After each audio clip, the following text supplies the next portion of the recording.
Overreaction time. Markieff Morris played just 11 minutes as the Wiz lost to the Celtics, left this game with an ankle injury, did not return. Is expected to play in game 2, but Scott, I ask you, can the Wizards win this series if Markieff is not healthy, or is that an overreaction? Yes, they can win this series with him not healthy. Not playing would be a different issue.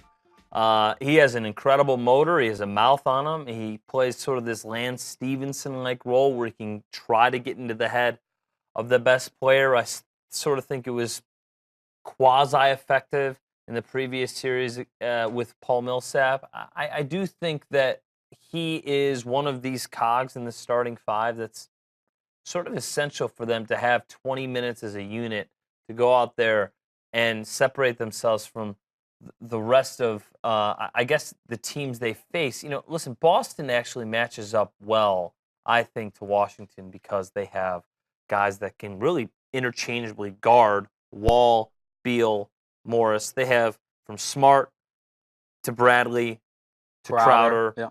Those three guys, their nucleus is very good. But listen, I know that Antoine Walker thinks that Washington is going to play the Cavaliers in the Eastern Conference Finals. A lot of people believe that because of the athleticism, and them, in a lot of people's opinions, have the best player in John Wall.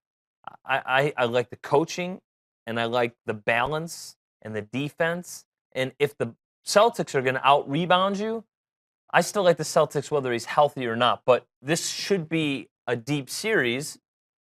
And for you to just say this guy rolled his ankle, which is a common something that happens decently in the NBA, this is a huge overreaction. Yeah, I would say it's an overreaction as well. I was trying to see the quote from Scotty Brooks. I know John Wall was saying that Markieff Morris was in a lot of pain, et cetera, et cetera. But you would like to have a healthy Markieff Morris, but Otto Porter's a guy that I feel like you really need contributions from for a large majority of the season. Led the NBA in three-point field goal percentage. And in the trade that they made for Bojan Bogdanovic coming off the bench, he's a guy who had a solid second half in this game. So you're going to get the big two, Bradley Beal and John Wall. You expect them to ball. You expect them to really play well. But who is a third guy that might give you 15 to 20? It doesn't necessarily have to be Morris. Not really him. Yeah. Porter, I think. I would say Porter, or if it could be a Bogdanovic, maybe if you could even get 10 to 12 from Oubre, you know, some athleticism, some energy plays, a couple of threes, that sort of thing. So you don't have to have a healthy Markieff Morris. I'm with you. That's an overreaction.